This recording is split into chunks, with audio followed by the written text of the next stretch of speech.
الليل الرجيم بسم الله الرحمن الرحيم الحمد لله رب العالمين والصلاة والسلام على أشرف الأنبياء والمرسلين سيدنا ونبينا وحبيب قلوب الحسن والحسين شباب أهل الجنة أبي القاسم محمد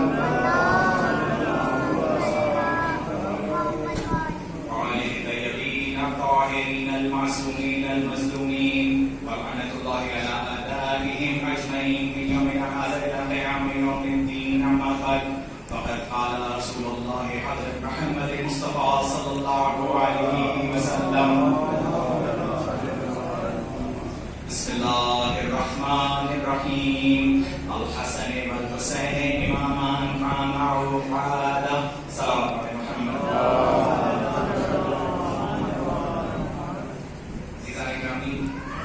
ٹائم کا خیال رکھنا ہے کہ تعبت کی برآمد ہونا ہے کووڈ گائیڈ لائنس کے حساب سے ہی میں اپنی بات کو رکھوں گا اور زیادہ طول نہ دیتے ہوئے میں ڈائریکٹ اپنے پوائنٹ پر آ رہا ہوں کہ میں نے آج اپنی مجلس کو جو عنوان بنایا ہے وہ جناب رسول خدا صلی اللہ علیہ وسلم کی وہ حدیث ہے جو شیخ مفید نے اور لسان المیزان اور تمام دو تین اور ریفرنسز ہیں اس کے وہاں پر یہ موجود ہے. اس میں جناب رسول خدا ارشاد فرما رہے ہیں کہ حسن اور حسین امام ہیں چاہے وہ بیٹھے ہوئے ہوں چاہے وہ کھڑے ہوئے ہوں.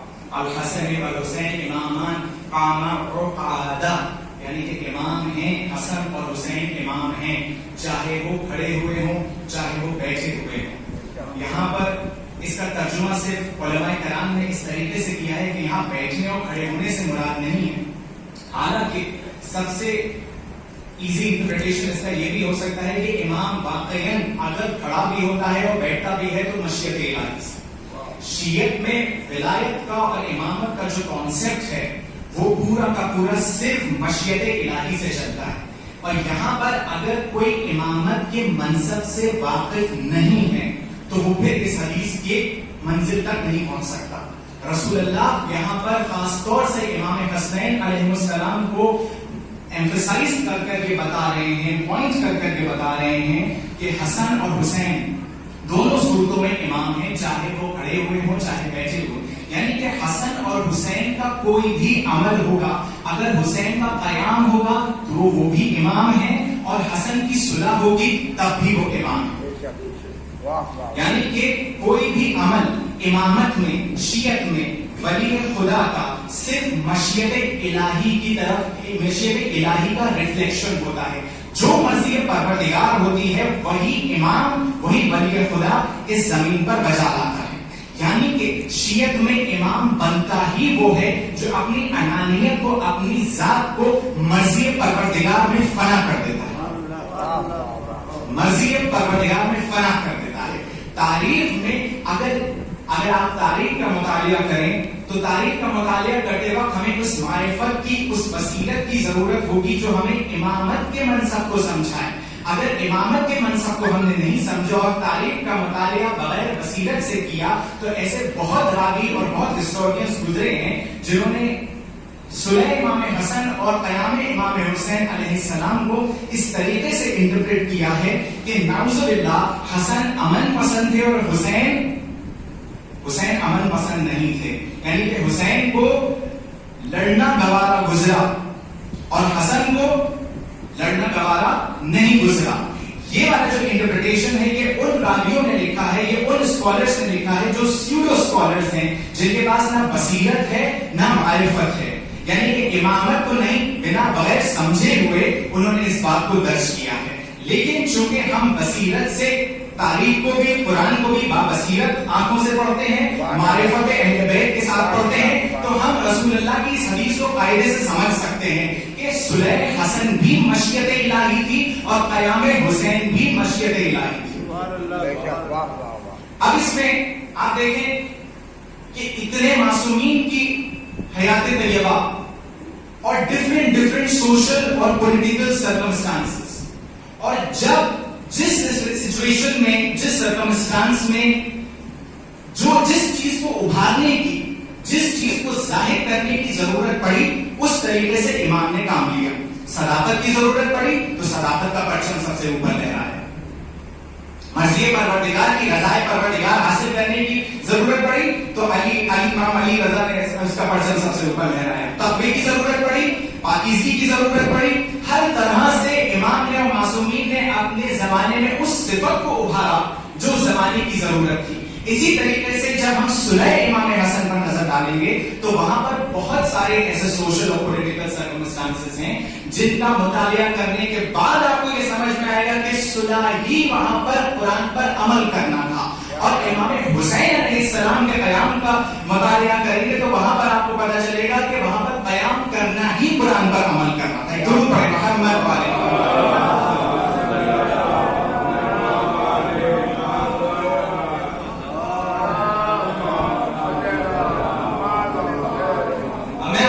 شیخ طبرسی کا جو لکھا ہوا انالیسس ہے وہ آپ کے سامنے پیش کرنا چاہتا ہوں. مولا کائنات کی شہادت کے بعد 19ویں ماہ رمضان 40 ہجری, مولا کائنات کی شہادت کے 18 دن کے اندر معاویہ ابن ابو سفیان نے شام سے خروج کر کے اپنی آرمی کو موبلائز کر کے کوفے کی طرف روانہ ہو کر کوفے کو کیپچر کر لیا تھا. یہ شہید مطہری نے بھی لکھا ہے اور شیخ طبرسی نے بھی لکھا ہے. میں آپ کو حوالے دے دوں, شیخ طبرسی نے بھی اس بات کو لکھا ہے. اور مولا کائنات کی شہادت کے فوراً بعد امام حسن مصطفیٰ علیہ السلام ولی علی بنتے ہیں, علی کے جانشین بنتے ہیں, جس میں چند علماء کرام کہتے ہیں 2 ماہ 3 ماہ مطلب ٹائم ڈیفرنسز ہیں, لیکن بہت شارٹ سپین آف ٹائم کے لیے امام حسن علیہ السلام خلافت کی تخت پر آتے ہیں. اس شارٹ سپین میں کیا امام حسن علیہ السلام نے معاویہ بن ابی سفیان کی حرکتوں کے خلاف خروج نہیں کیا؟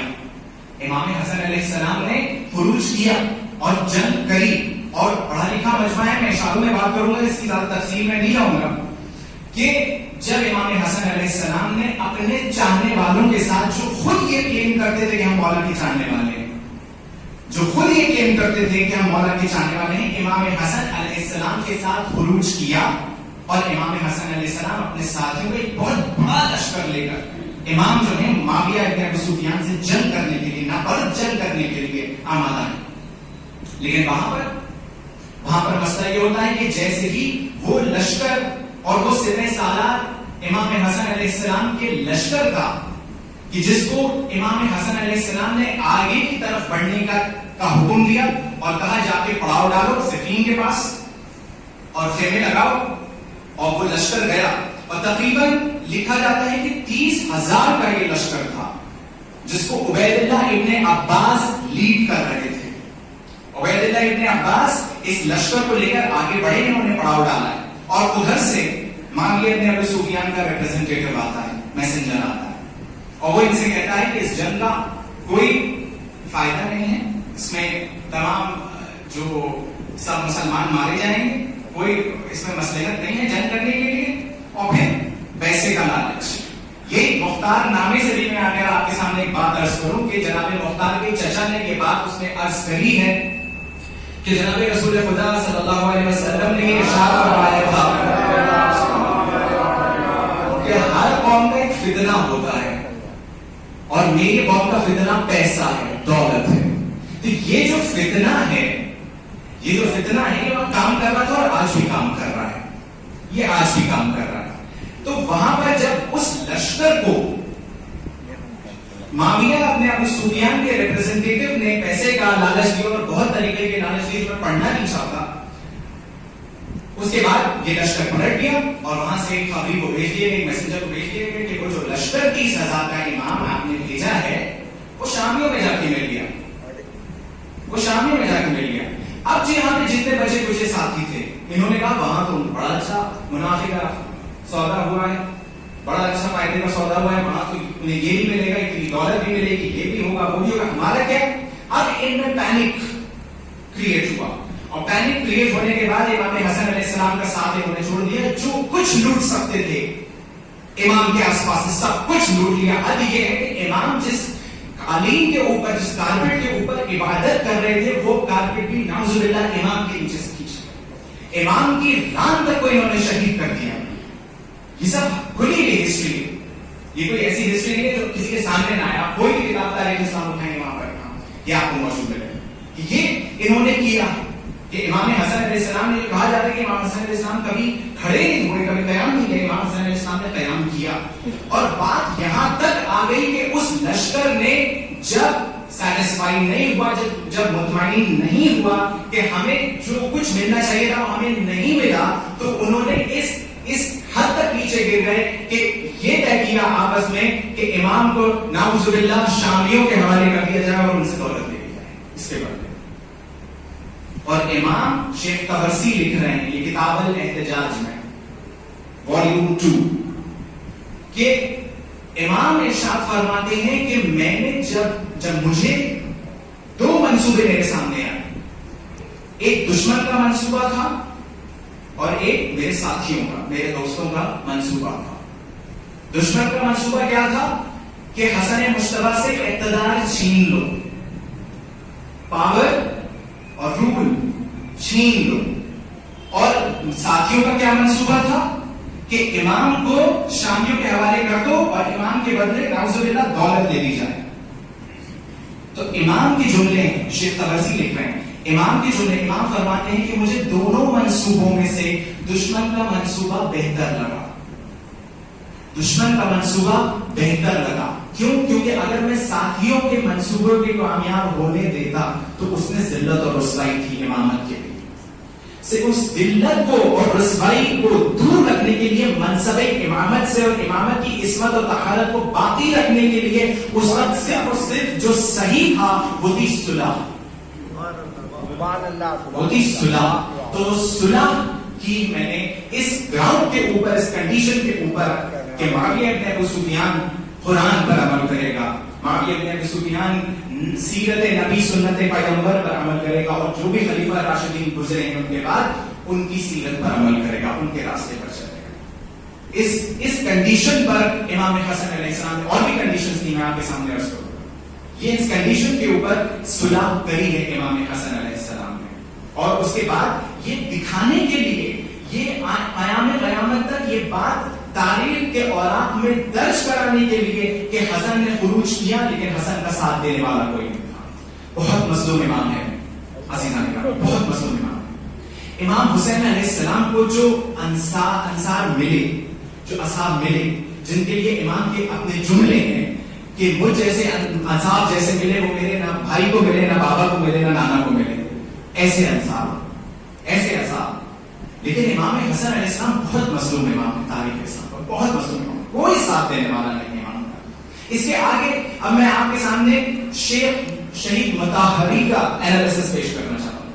شیخ شہید مطہری لکھتے ہیں کہ خلیفہ دوم نے معاویہ بن ابو سفیان کو شام کا گورنر بنایا. غور سے سنیے گا, معاویہ بن ابو سفیان کو شام کا گورنر بنایا. شام, جو شام آج ہم جس کو سیریا کہتے ہیں, تو فرسٹ ورلڈ وار کے بعد الگ الگ کنٹریز بنے ہیں, لیکن شام اس وقت لیبنان اور جارڈن اور پیلسٹین ایک بہت بڑا علاقہ تھا. یہاں پر گورنر بنایا معاویہ بن ابو سفیان کو. اور کمیونیکیشن تو تھا نہیں, لیکن اس زمانے میں معاویہ بن ابو سفیان نے اپنا کام کرنا شروع کر دیا. وہ کیا تھا جو آج کی ہماری میڈیا کرتی ہے, پروپیگنڈا, جھوٹ پھیلانا. جھوٹ کو اتنا بولو کہ وہ سچ ہو جائے. آج کی میڈیا بھی تو یہی کرتی ہے. آج کی میڈیا چاہے یونائٹڈ اسٹیٹس سے اٹھا کے دیکھیں, انٹرنیشنل میڈیا سے لے کے اور اپنی نیشنل میڈیا تک, سب معاویہ بن ابو سفیان کی میڈیا کے پیروکار ہیں. سارے جرنلسٹ بالکل ویسے ہی کام ہو رہا ہے. بہت آسان ہے آج کے ٹائم میں سمجھنا کیسے پروپیگنڈا ہو رہا تھا. کہ اتنا پروپیگنڈا کیا کہ نعوذ باللہ اہل بیت اور علی کے خلاف اتنا پروپیگنڈا کیا کہ جب مولا کائنات کو, آپ جانتے مولا کائنات کو مسجد کوفہ میں 19ویں ماہ رمضان کی صبح کو جب ضربت لگائی اور یہ بات پھیلی کہ علی مسجد کوفہ میں قتل کر دیے گئے, تو شامی پوچھ رہے ہیں کہ علی کا مسجد میں کیا کام؟ وہ علی جس کی ایک شب کے اندر 1000 تکبیروں کی آوازیں آتی تھی, اس کے لیے کہا جاتا ہے کہ علی کا مسجد میں کیا کام؟ یہ پروپیگنڈے کا اثر. اس کے بعد خلیفہ ثانی نے معاویہ بن ابو سفیان کا پروموشن کر دیا. معاویہ بن سفیان کا پروموشن کر دیا, گورنر سے گورنر جنرل بنا دیا. اب جو بچے کچھ علاقے تھے وہ بھی معاویہ بن سفیان کے انڈر میں آ گئے اور پروپیگنڈا جاری رہا. منبر شام سے جو ہے اہل بیت کو, خاص طور سے علی بن ابی طالب کو نعوذ باللہ برا کہا جاتا تھا. تو یہ جو منصوبہ تھا پروپیگنڈا, اس کے چلتے تمام کوفہ اور شام کے جتنے بھی لوگ تھے ان کا تعارف اسلام سے اور دین اسلام سے جو کچھ ہوا تھا وہ انہی طلباء سے ہوا تھا. اب انہوں نے جو شکل دیکھی اسلام کی, تو جب آنکھیں کھولی تو سامنے ابو سفیان, آنکھیں کھولی تو کفار مکہ, آنکھیں کھولی تو معاویہ بن ابی سفیان. اب کیا اسلام ان کی سمجھ میں آیا ہوگا؟ جہاں سیرت اہل بیت نہیں پہنچی, جہاں سیرت علوی نہیں پہنچی, جہاں سیرت نبی نہیں پہنچی, جہاں قرآن نہیں پہنچا, وہاں پر کیا اسلام پہنچا ہوگا؟ تو مسئلہ یہ تھا کہ پروپیگنڈا اتنا کیا گیا. دوسری بات شریف مطہری لکھتے ہیں کہ امام حسن علیہ السلام چونکہ فوراً کے فوراً مولا کائنات کے سکسیسر بن گئے تھے, جانشین بن گئے تھے, اور کچھ ماہ کے لیے یہ خلافت کی کرسی پر آ کر بیٹھے. اور اس وقت امام حسن علیہ السلام نہیں چاہتے تھے کہ میں قیام کروں اور مجھے سیاسی وجوہات کی وجہ سے, سیاسی وجوہات کے چلتے قتل کر دیا جائے. کیونکہ اگر امام خدا نخواستہ اس حالت میں, خلیفہ وقت کی حالت میں پولیٹیکل ریزنز کی وجہ سے قتل کر دیے جاتے تو امامت کے منصب کی عصمت و طہارت باقی نہ رہتی. اور جس طریقے سے خلیفہ ثانی کا اساسینیشن ہوا, جس طریقے سے خلیفہ ثانی کو مارا گیا, بالکل اسی طریقے سے امام حسن مصطفیٰ کی شہادت بھی تاریخ کے اوراق میں درج ہوئی. اور عالم اسلام کے اندر مولا کائنات یہ نہیں چاہتے تھے کہ خلافت کے تخت پر کوئی بھی بیٹھا ہو اور اس کا قتل, خلیفہ وقت کا قتل ہو جائے. اور یہ نہج البلاغہ سے میں اب عرض کروں گا آپ کے سامنے, کھلی سرمنز ہیں جس میں مولا کائنات نے یہ ارشاد فرمایا کہ میں نہیں چاہتا تھا کہ خلیفہ ثانی کو قتل کیا جائے.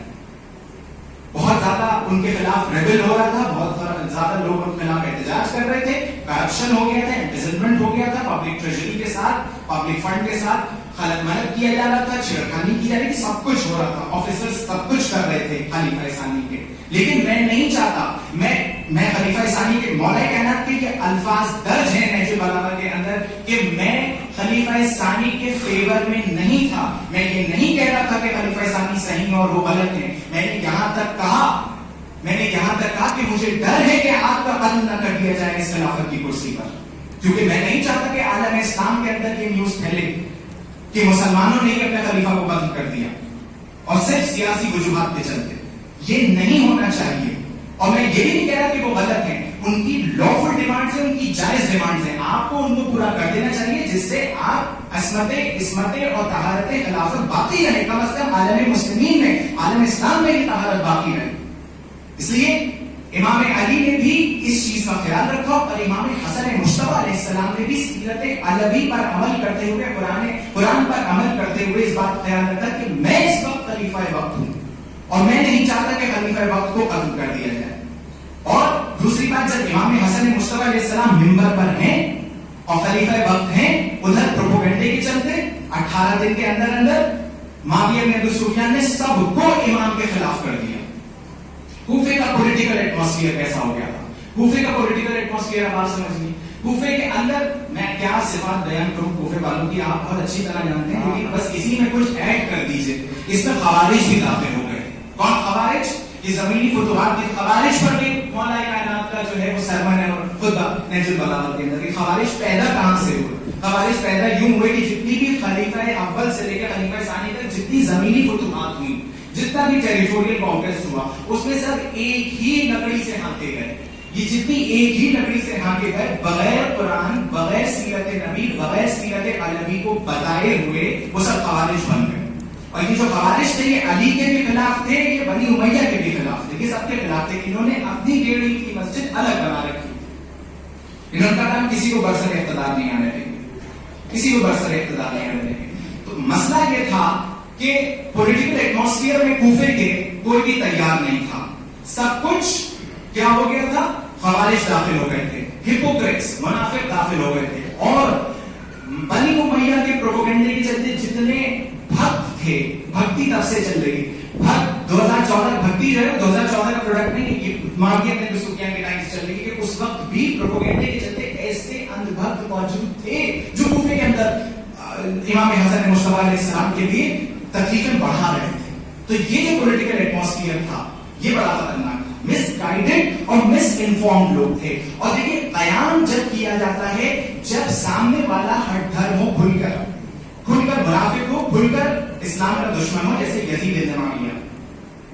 یہاں پر جب لوگ مس گائیڈڈ ہو، مس انفارمڈ ہو، تو ان کو یہ موقع دیا جاتا ہے شرعی اعتبار سے کہ وہ راہ راست پر آ جائیں اور حق شناسی کر لیں.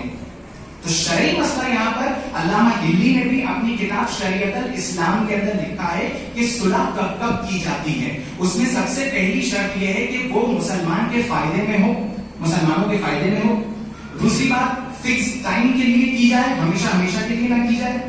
تیسری بات کہ اگر کوئی غیر مسلمان اگر اس کو موقع مل رہا ہے دائرے اسلام میں آنے کا تو پھر اس کو وہ موقع ملنا چاہیے. کہ مس گائیڈڈ اور مس انفارمڈ لوگ ہیں تو ان کو مروانا اچھا نہیں ہوگا. تو یہ پولیٹیکل حالات ہیں. دو ریزنز ہیں. سب سے پہلا ریزن جو شہید مطہری لکھتے ہیں کہ خلیفہ وقت کا قتل نہ ہو اور امام حسن مصطفیٰ علیہ السلام منبر پر فائز رہتے ہوئے قتل نہ کر دیے جائیں. دوسرا جو سیاسی ماحول ہے، پولیٹیکل ایٹماسفیئر ہے کوفے کا، وہ اتنا خطرناک ہے جو بالکل بھی امام کے فیور میں نہیں ہے. اب اس کے آگے شہید مطہری نے بہت کنٹراسٹنگ سرکمسٹانسز پیش کیے ہیں کہ امام حسن علیہ السلام اور امام حسین علیہ السلام کے دونوں کے زمانے میں جو پولیٹیکل ڈفرینسز تھے وہ کیا تھے، کیوں صلح حسن ہوئی ہے اور کیوں قیام امام حسین علیہ السلام ہوا ہے. درود پڑھیں محمد.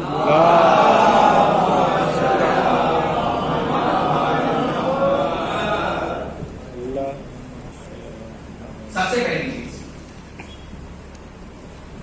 کہ معاویہ بن ابو سفیان نے امام حسن مصطفیٰ علیہ السلام سے طلب بیعت نہیں کیا.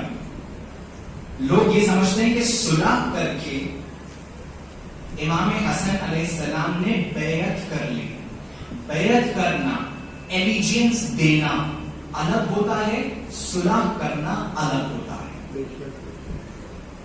میں امام حسن علیہ السلام کی صلح کا مطلب ہے کہ میں معاویہ بن ابی سفیان کو کچھ نہیں مانتا لیکن حکومت کرنے کی اجازت دے رہا ہوں، اس شرط کے اوپر میں قیام نہیں کروں گا اور وہ قرآن پر عمل کرے گا. یہ ہے صلح میں اور بیعت میں فرق. بیعت کا مطلب یہ ہوتا ہے کہ جا کر ہاتھ پہ بیعت کر لینا کہ ہم تمہیں خلیفہ مانتے ہیں، ہم نے تسلیم کر لی تمہارے خلاف. یہاں پر خلافت تسلیم نہیں ہوئی ہے کیونکہ طلب بیعت ہوا ہی نہیں. طلب بیعت ہوا ہی نہیں امام حسن مصطفیٰ علیہ السلام سے. معاویہ بن ابی سفیان کہتے ہیں مجھے امام حسن علیہ السلام کی بیعت کی کوئی ضرورت نہیں، مجھے چاہیے نہیں، میں طلبگار ہی نہیں ہوں اس کا، میں اس کا طلبگار نہیں ہوں. اب آپ آئیے امام حسین علیہ السلام کے کیس میں. امام حسین علیہ السلام کے کیس میں یزید بن معاویہ کو سب کی بیعت مل رہی، حسین کی بیعت مل رہی. کہہ رہے نہیں مجھے حسین کی بیعت چاہیے، مجھے بیعت چاہیے. جس کے ریپلائی میں، جس کے ریسپانس نے امام حسین علیہ السلام نے ولید کے دور میں کھڑے ہو کے کہا کہ مجھ جیسا تیرے جیسے کی، مجھ جیسا یزید جیسے کی بیعت نہیں کر سکتا. بالکل کلیئر نو، میں نہیں کروں. طلب بیعت سب سے بڑا ڈفرنس امام حسن مصطفیٰ اور امام حسین علیہ السلام کے دونوں کے پولیٹیکل سرکمسٹانسز کے بیچ میں سب سے بڑا ڈفرنس. طلب بیعت ہوا ہی نہیں ہے امام حسن علیہ السلام کے کیس میں. انفیکٹ معاویہ بن ابی سفیان ایک کوڑا کاغذ امام حسن مصطفیٰ علیہ السلام کو سائن کر کے اپنی گورنمنٹ کی سیل لگا کر بھیجتا ہے. اور یہ جو صلح ہوئی ہے اسی جس جنگ کا میں نے شیخ طبرسی کی کتاب سے آپ کے سامنے حوالہ دیا ہے، جو جنگ ہو رہی تھی اسی میدان میں یہ صلح ہوئی ہے. کہ بلینک پیپر بھیج رہا ہے معاویہ بن ابی سفیان کہ میں آپ کے تمام شرائط کے اوپر عمل کرنے کے لیے تیار ہوں.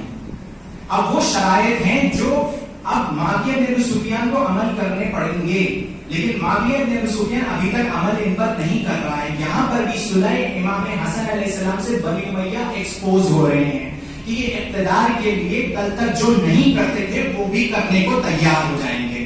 کبھی کبھی قیام کر کے ایکسپوز کیا جاتا ہے دشمن کو، کبھی صلح کر کے ایکسپوز کیا جاتا ہے. صلح کر کے امام حسن مصطفیٰ علیہ السلام نے بنو امیہ کو ایکسپوز کر دیا، کہا نہ یہ صلح کے لائق ہے، اور حسین نے یہ بتا دیا کہ نہ یہ جنگ کے لائق ہے. مسئلہ یہ ہے کہ امام حسن مصطفیٰ علیہ السلام کے سامنے بلینک پیپر، ایک کوڑا کاغذ آتا ہے، اور اس پورے کاغذ میں معاویہ بن ابی سفیان ایک دم فریڈم دیتا ہے امام کو کہ آپ جو کنڈیشنز چاہیں وہ اس کے اوپر لکھ دیں. سب سے پہلی شرط جو اس کے اندر تھی کہ طلب بیعت نہیں کیا جائے گا. یعنی کہ صلح کو اور بیعت کو الگ الگ رکھنے کے لیے امام حسن علیہ السلام نے جو سب سے پہلی شرط رکھی ہے وہ یہ ہے کہ طلب بیعت معاویہ بن ابی سفیان کی طرف سے نہیں ہوگا. یعنی کہ میں بیعت نہیں کر رہا ہوں, میں صلح کر رہا ہوں, میں تھوڑے وقت کے لیے, تاکہ کوفے والے اور جتنے شام والے ہیں وہ سب جان جائیں کہ ان کی حقیقت کیا ہے, وہ سب جان جائیں کہ ان کی حقیقت کیا ہے. تو سب سے پہلا کہ میں طلب بیعت نہیں کروں گا. ٹھیک. دوسری کہ معاویہ بن ابی سفیان قرآن پر عمل کریں گے, سیرت نبی پر اور خلفائے راشدین کے راستے پر یہ عمل کریں گے اور اس سے یہ پیچھے نہیں ہٹیں گے. باعجاز امام کو یہ پتا تھا کہ یہ ساری کنڈیشنز وائلیٹ ہونے والی ہیں, ان ساری کنڈیشنز کا گھور النگھن ہونے والا ہے. تو پھر امام حسن علیہ السلام نے صلح کیوں کی؟ دیکھیے, ہونے والا ہو اور سامنے ہو رہا ہو, اس میں فرق ہے. امام حسن علیہ السلام کے سامنے صرف ایک assumptions اور presumptions تھے دنیاوی اعتبار سے کہ یہ ہوگا, لیکن امام حسین علیہ السلام کے سامنے یہ ہو رہا تھا. تو امام حسن علیہ السلام نے تاریخ کو اپنے فیور میں لے لیا, یہ کہہ کر کہ پتہ نہیں آگے کیا ہو, مجھے تو معلوم ہے لیکن دنیا نہیں جانتی کہ آگے کیا ہوگا, اس لیے کنڈیشنز ایسی رکھو کہ یہ خود ہی ایکسپوز ہو جائیں. تو قرآن پر عمل کیا جائے گا, سیرت نبی پر عمل کیا جائے گا, اور جو سیرت خلیفہ راشدین ہے اس کے اوپر عمل کیا جائے گا. ٹھیک ہے, میں اس کو بھی تسلیم کرتا ہوں, اس میں کوئی پرابلم نہیں ہے. تیسری شرط کہ پبلک ٹریجری کے اندر, یعنی کہ جسے کہتے ہیں 50 لاکھ درہم کا ایک پورا فنڈ آتا ہے, اس میں ٹوٹل اماؤنٹ شیخ بتا رہی ہے, لکھا ہے کہ 50 لاکھ درہم کی ایک فگر ہے. اور اس میں یہ شرط ہوئی تھی کہ امام حسن مصطفیٰ علیہ السلام نے یہ شرط رکھی کہ اس میں سے 20 لاکھ درہم مجھے دیے جائیں گے, جو میں شیعوں کے لیے, جو شیعوں کے خرچے ہیں, جو ان کے اپنے مسئلے مسائل ہیں, اس کے اوپر خرچ کیا جائے گا. کہ شیعوں کی سیکیورٹی سب سے پہلے امام حسن مصطفیٰ علیہ السلام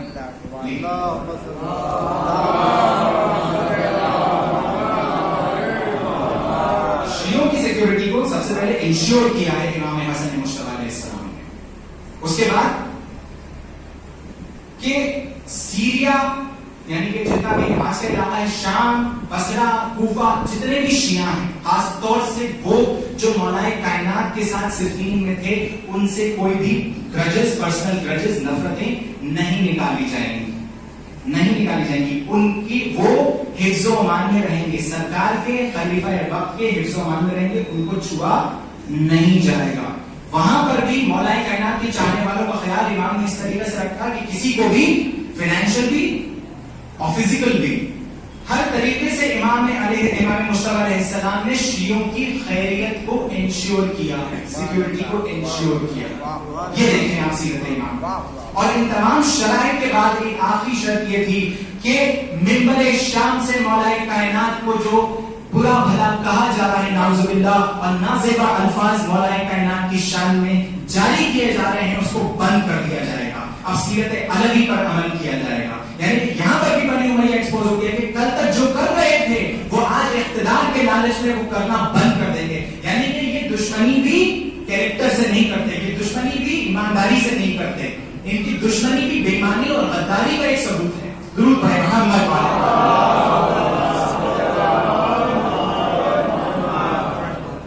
یہ تمام شرائط تھے امام حسن مصطفیٰ علیہ السلام نے جو سامنے رکھے معاویہ بن ابی سفیان کے, اور یہ تمام شرائط بنو امیہ نے ایکسپٹ کیے. اس کے بعد شریف الطاہری لکھتے ہیں کہ جو دوسرا بڑا ڈیفرنس ہے صلح امام حسن اور قیام امام حسین علیہ السلام کے بیچ میں, وہ یہ ہے کہ کوفہ کے حالات بدل گئے تھے. ابھی میں نے آپ کے سامنے عرض کیا کہ پولیٹیکل ایٹماسفیئر جو تھا کوفے کا وہ ایسا تھا کہ جہاں پر خوارج بھی ہیں, منافق بھی ہیں, اور معاویہ کے اندھ بھکت بھی ہیں, اور سب کے سب دشمنان اہل بیت ہیں. کوئی بھی امام کا ساتھ دینے کے لیے تیار نہیں ہو رہا ہے. اور یہ کوئی پریزمپشن نہیں تھا, یہ کوئی اوپر کی گئی اسٹڈی نہیں تھی, کوئی اسٹڈی نہیں تھی. یہ امام نے قیام کر کے بتایا کہ دیکھو یہ میرا ساتھ نہیں دے رہے. شیخ طبرسی کی جو میں نے جنگ آپ کے سامنے پڑھی کہ جب امام حسن مجتبی علیہ السلام نے قیام کیا تو وہاں پہ قیام کرنے کا سب سے بڑی مصلحت یہ تھی کہ امام حسن مجتبی نے کھل کر ان کے کیریکٹرز دنیا کے سامنے رکھ دیے کہ دیکھو یہ ساتھ دینے والے نہیں ہیں, یہ کوئی جملہ نہیں ہے کہ حقیقتاً ہوا ہے کہ کوفہ ساتھ دینے کے لائق نہیں ہے. اب آ جائیے امام حسین علیہ السلام کے کیس میں. امام حسین علیہ السلام کے کیس میں لکھا ہے کہ کچھ علماء نے لکھا 10,000 خطوط اور شہید مطہری نے لکھا 18,000 خطوط امام حسین علیہ السلام کو لکھے گئے. 18,000, جس میں اگر امام حسین علیہ السلام ان خطوط کو کنسیڈر نہ کرتے اور قیام نہ کرتے تو تاریخ یہ لکھتی کہ امام کے سامنے بہت اچھی اپرچونٹی تھی, لیکن امام کو کوئی نعوذ باللہ فرق نہیں پڑتا تھا, امام نے قیام نہیں کیا. شیعہ تو تیار تھے یزید کے خلاف قیام کرنے کے لیے, حالانکہ کوفے والوں نے ساتھ چھوڑ دیا. صبح سے شام کی منزل کے درمیان انہوں نے ساتھ چھوڑ دیا. لیکن مسئلہ کیا تھا؟ مسئلہ یہ تھا کہ کنسیڈریشن آف لیٹرز, 18,000 لیٹرز جو کوفے والوں نے امام حسین علیہ السلام کو لکھے تھے, تو تاریخ کو اپنے فیور میں لینے کے لیے امام حسین علیہ السلام نے قیام کیا. لیکن یہ کیس امام حسن مجتبی علیہ السلام کے کیس میں نہیں تھا. اور تیسری بات, تیسرا بڑا ڈفرنس جو کہ شہید مطہری لکھ رہے ہیں ان دونوں وجوہات سے اوپر ہے, وہ ہے امر بالمعروف و نہی عن المنکر. امر بالمعروف و نہی عن المنکر کے لیے علماء کرام, علامہ ہندی, علامہ شہید مطہری, یہ سب لکھتے ہیں کہ امر بالمعروف و نہی عن المنکر یعنی کہ enjoining what is good and forbidding what is evil, یہ تب کیا جاتا ہے جب کھلا کھلا سامنے دشمن بیٹھا ہو اور وہ ہٹ دھرمی کا اعلان کر رہا ہو, یہ اعلان کر رہا ہو کہ ہم اسلام کے دشمن ہیں, ہم ولایت خدا عالم کے دشمن ہیں. تب یہ امر بالمعروف و نہی عن المنکر پر پریکٹیکلی عمل کیا جاتا ہے. لیکن جب چیزیں چھپی ٹھکی ہوں تو اس وقت امر بالمعروف و نہی عن المنکر نہیں کر سکتے.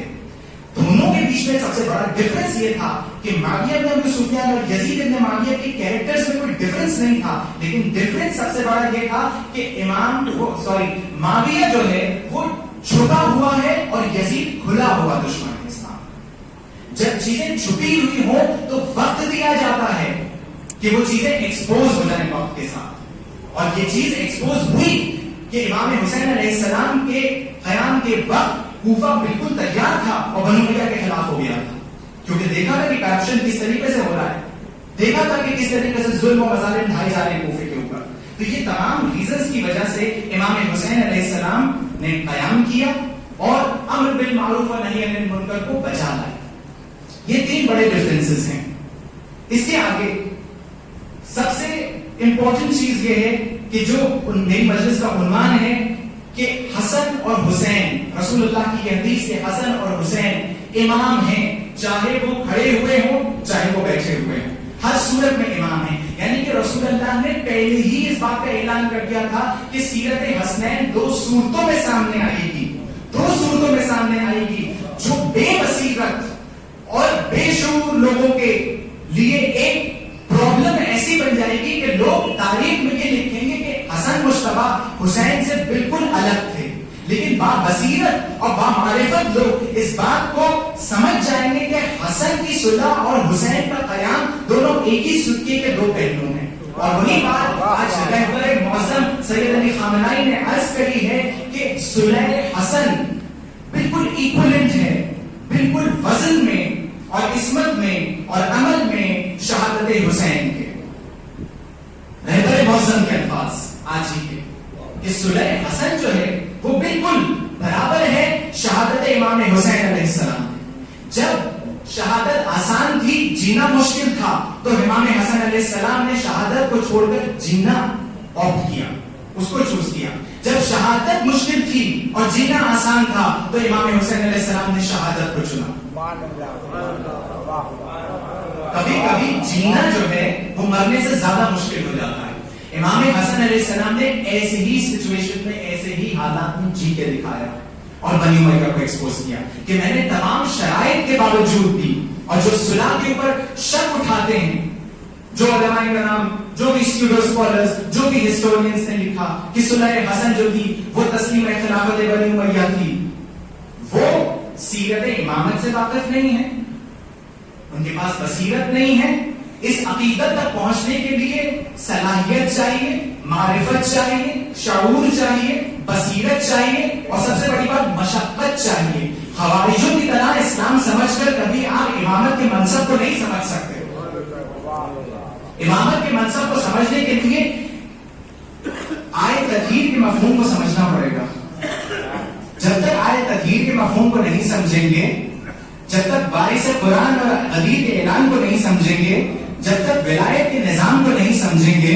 سورہ مائدہ کی 55ویں آیت میں کھلے ایک دم کھلی ہوئی آیت ہے جس میں خداوند عالم ارشاد فرما رہا ہے کہ اللہ ولی، رسول ولی اور وہ ولی جو نماز بجا لاتے ہیں اور حالت رکوع میں زکات دیتے ہیں. انما ولیکم اللہ ورسولہ یقیمون الصلاۃ ویؤتون الزکاۃ وہم راکعون. کہ یہ ہے نظام ولایت جو کھل کر غدیر کے میدان میں سامنے آئے. جس نے غدیر نہیں سمجھی اس کے پاس بصیرت نہیں ہوگی. جس کے پاس بصیرت نہیں ہوگی وہاں مشقت نہیں آ سکتی. جہاں مشقت نہیں آ سکتی وہاں منصب امامت سمجھ میں نہیں آ سکتا. جہاں منصب امامت نہیں سمجھ میں آ سکتا، منصب امامت نہیں سمجھ میں آئے گا تو نہ مشیت حسن سمجھ میں آئے گی، نہ مشیت حسین سمجھ میں آئے گا. درود پڑھیں محمد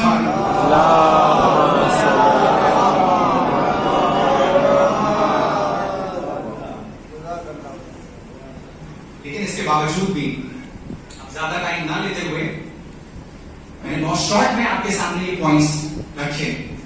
اور حالانکہ ان کی تفصیلات میں جایا جا سکتا تھا کہ کس طریقے سے خوارج نے امام حسن علیہ السلام کے لیے پرابلمس کریٹ کی. یہ سب تفصیلات سب سے پہلے تو امام علی نے نہج البلاغہ میں ان کی کوالٹیز کو، ان کی کہاں سے پیدا ہوئے، کس طریقے سے انہوں نے کام کیا ہے بیت کے خلاف، یہ تمام چیزیں موجود ہیں. اور علماء نے اس کی تفسیر بھی بہت اچھی طرح بیان کری ہے. لیکن مسئلہ یہ ہے کہ کووڈ گائیڈ لائنز کا بھی خیال رکھنا ہے. اور میں اس کے آگے صرف ربط مسائل پر آنا چاہتا ہوں کہ بنی امیہ نے امام حسن علیہ السلام سے صلح تو کر لی، لیکن وہی جو بااجاز امام حسن مجتبی جس چیز سے واقف تھے وہ یہ تھا کہ ان کنڈیشنز کو، ان پیس ٹریٹی کو وائلیٹ کیا جائے گا، ان کا گھور الہنگن کیا جائے گا. یہ سارے مسائل ہیں. مثلاً بات یہاں تک پہنچ گئی کہ امام حسن مجتبی علیہ السلام پیس ٹریٹی کیے ہوئے ہیں، صلح کیے ہوئے ہیں، لیکن اس کے باوجود بھی امام حسن علیہ السلام کی زندگی سے بنی امیہ کو پرابلم ہو جاتی ہے. یعنی کہ پرابلم کس طریقے سے کہ ابھی امام حسن مجتبی علیہ السلام مدینے میں اپنے گھر میں بالکل محفوظ ہیں، لیکن جب دشمن گھر کے اندر گھس جائے تو پھر مسئلہ یہ ہو جاتا ہے کہ وہاں پر ایکسپوز کرنا مشکل ہو جاتا ہے اور شہادت ہی ایک آپشن بچتا ہے. یہی امام حسن مجتبی علیہ السلام کا کہ اٹیکس بہت ہوئے امام حسن مجتبی علیہ السلام کی صلح کے بعد بھی بہت اٹیکس ہوئے، لیکن اور جناب ابوالفضل عباس علیہ السلام نے اس وقت اپنے بڑے بھائی امام حسن مجتبی علیہ السلام کی حفاظت بھی کی. لیکن چونکہ دشمن گھر کے اندر تھا یا تھی، میں یوں کہوں کہ جعدہ بنت اشس یہ جو تھی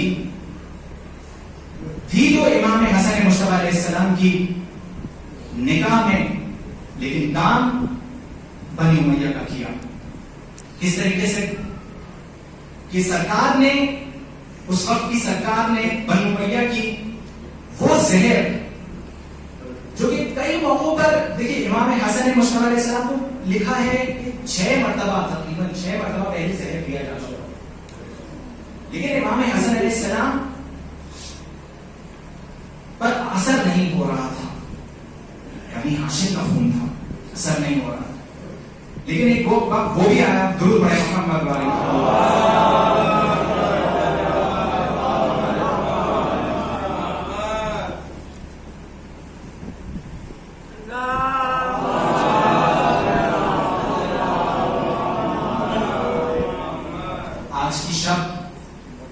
کو جناب فاطمہ زہرا سلام اللہ علیہ کو 2 پرسے دینے ہیں. ایک ان کے بابا کا پرسہ اور ایک ان کے لال حسن کا پرسہ. جب ہم عام طور سے مجلسوں میں آتے ہیں کسی ایک کی شہادت پڑھی جاتی ہے اور اس ایک کا پرسہ ہم بی بی کی خدمت میں پیش کرتے ہیں، امام زمانہ کو پیش کرتے ہیں. لیکن آج کی شب عجیب و غریب شب ہے. نانا اور نواسے کے بیچ میں ایک عجیب مشابہت ہے. رسول خدا نے بھی صلح کر کر صلح حدیبیہ کی تاریخ میں ایک الگ باب کھول دیتا ہے ڈسکشن کا. صلح حدیبیہ کر کر صلح کو سیرت اور سنت نبی بنا دیا اور اسی پر رسول خدا کے نواسے امام حسن مصطفیٰ علیہ السلام نے عمل کیا. لیکن آج کی شب نانا اور نواسے دونوں کو شہید کر دیا جاتا ہے. میں اس مسئلے میں نہیں جانا چاہتا کہ جناب رسول خدا کی شہادت کیسے ہوئی, لیکن مسائل آرام سے پڑھنا چاہتا ہوں. جناب رسول خدا اپنے بستر مرگ پر ہیں, آخری وقت قریب ہے, لیکن فاطمہ زہرا سلام اللہ علیہا کی بے چینیاں بڑھتی جا رہی ہیں. عزیزان گرامی, یہ صرف محض وفات نبی خدا نہیں ہے, یہ آغاز ہے سیدہ پر مصائب کا. ایسے مصائب جو سیدہ پر پڑے اور اہل بیت پر پڑے, جس کے لیے جناب فاطمہ زہرا سلام اللہ علیہا ارشاد فرماتی ہیں, بابا آپ کے بعد میرے اوپر اتنے مصائب پڑے کہ اگر دن پہ پڑتے تو وہ رات میں بدل جاتے, اگر پہاڑوں پہ ٹوٹتے تو وہ ریزہ ریزہ ہو جاتے. ہائے مظلومہ سیدہ فاطمہ زہرا, اس کائنات کی سب سے دکھیاری ماں آج دو غم کا غصہ لینے کے لیے اس فرش عذاب پر آئی ہے. اپنے بابا کا غصہ اور اپنے بیٹے حسن کا غصہ. ملک الموت داخل بات کرتا ہے, لیکن مرتبہ دیکھیں جناب سیدہ عالم کا کہ ملک الموت بھی اجازت لے کر اندر آ رہا ہے. مرکز آئے تطہیر جو ہے فاطمہ زہرا, اس مرکز آئے تطہیر کے در پر جب ملک الموت آیا تو اس نے دخل باب کیا. دخل باب کرنے کے بعد فاطمہ بار بار منع کر دے رہی ہے, کیونکہ فاطمہ کو ڈر ہے کہ یہ ملک الموت میرے بابا کو مجھ سے دور لے جائے گا. آج بیٹی کو باپ کا غصہ دیتے ہیں. میں کہوں گا کہ ہر بیٹی اپنے باپ کے جنازے کی زینت ہوتی ہے. تاریخ میں بہت بیٹیاں گزری, رسول خدا کی بھی شہادت نزدیک آئی اور جناب فاطمہ زہرا علیہ السلام نے گریہ زاری کرنا شروع کر دیا. گھر کے دروازے بند کر دیے گئے کیونکہ سیدہ کی آواز کو باہر سیدہ کی آواز رونے کی گریہ کی آواز باہر نہ جائے گھر کے, اس لیے گھر کے دروازوں کو بند کر دیا گیا.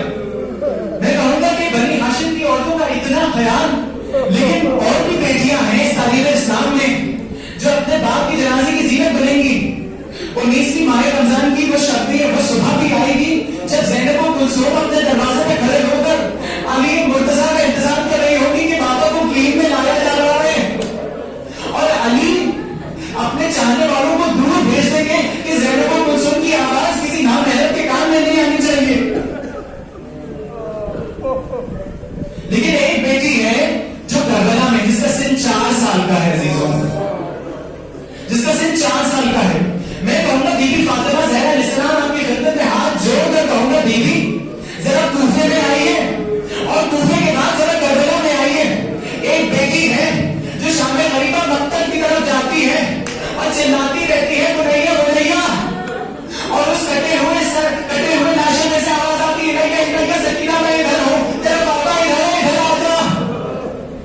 سیدہ عالم رو رہی ہے اپنے باپ کو. وقت شہادت کے قریب آیا, جناب رسول خدا کی روح جسم سے پرواز کر گئی.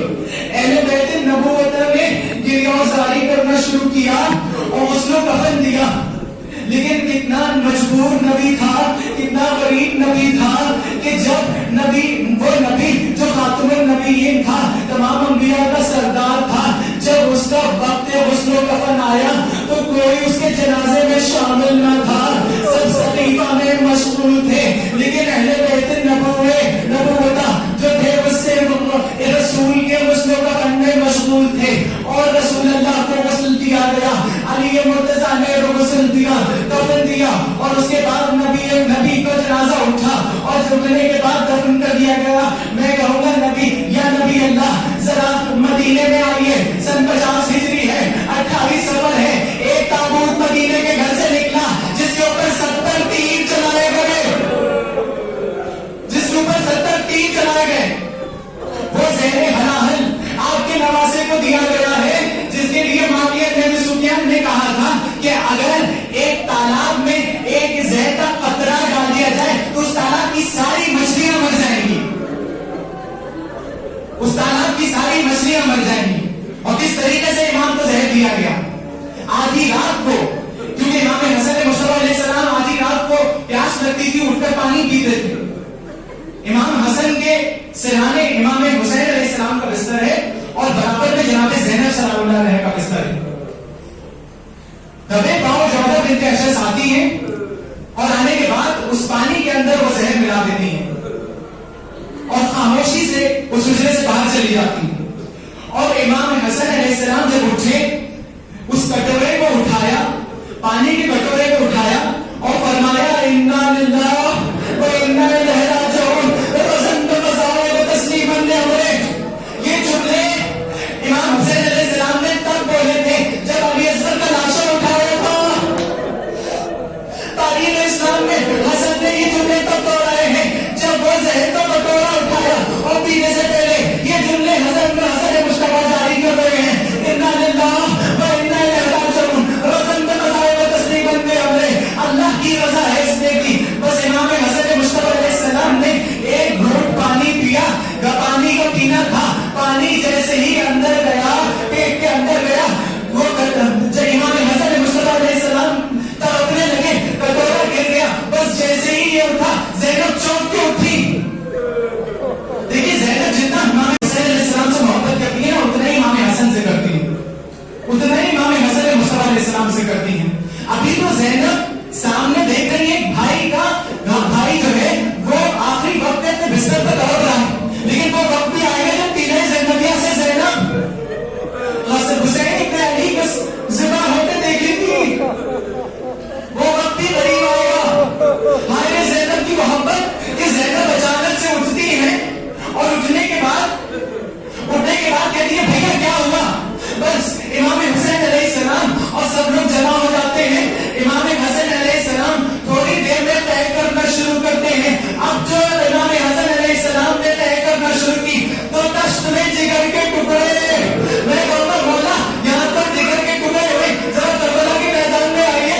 آپ تو یتیم حسن قاسم ابن حسن اس کے لاشے کو دیکھے, لوگوں کی لاٹ پٹاخوں سے اس طریقے سے تعمیر کر دیا گیا کہ سارے لاشیں امام حسین علیہ السلام اٹھا کر لائے ہیں. لیکن یہ واحد لاشا تھا جس کے لیے امام حسن علیہ السلام نے اپنی ابا کا دامن پھیلایا اور لاش کے ٹکڑے اٹھا کر گٹری بنا کر خیمے پہ لے گئے. میں کہوں گا بولا ابھی صرف جگر کے ٹکڑے ہوئے ہیں, ذرا سے عاشور کربلا میں آئیے. عبداللہ ابن حسن جو 11 سال کا یتیم حسن ہے, 11 سال, رہبر موسم سید علی خامنہئی کو بھی سننے والوں کو عرض کرتے ہیں عبداللہ ابن حسن کو امام حسین علیہ السلام نے کتنا پیار دیا تھا کہ جب امام حسین علیہ السلام زخمی ہو گئے اور وہ زلزلہ خون میں تر ہوا ہوا, حسین کے خون میں تر ہوا ہوا واپس خیمے کی طرف آیا یہ بتانے کے لیے کہ حسین زخمی ہو گئے ہیں. بس اس یتیم حسن عبداللہ ابن حسن نے دیکھا کہ چچا حسین زخمی کر دیے گئے ہیں. بس یہ دوڑا عبداللہ ابن حسن مقتل کی طرف گیا, دیکھا کہ لعین امام حسین علیہ السلام کو نیزہ مارنا چاہتا ہے. جیسے ہی نیزہ مارنا چاہتا تھا عبداللہ ابن حسن نے اپنے ہاتھ آگے کر دیے. جیسے ہی ہاتھ آگے کیے عبداللہ ابن حسن کے دو ہاتھ شہید ہو گئے اور اس لعین نے ایسی تلوار ماری کہ عبداللہ ابن حسن کا لاشا 2 حصوں میں تقسیم ہو گیا. میں بولا یہاں جگر کے ٹکڑے ہوئے, وہاں یتیم حسن, دونوں لاشوں سے پامال کر دیے گئے, ٹکڑے ہو گیا. یہاں پر امام حسن مصطفیٰ علیہ السلام کا جنازہ تیار کیا گیا. بس باہر نکلا اور باہر نکلنا تھا, جنت البقیع کی طرف کا رخ کیا, لیکن اتنے تیر چلائے گئے کہ امام کے تابوت پہ 70 تیر واپس بس کیے گئے. امام کا تابوت واپس گھر لانا پڑا.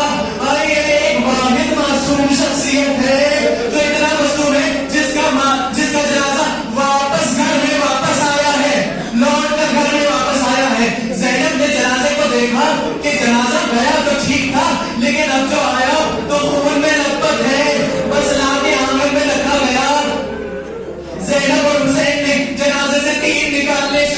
بس آخری جملہ اور تابوت آ جائے گا. بس عزیزوں ابھی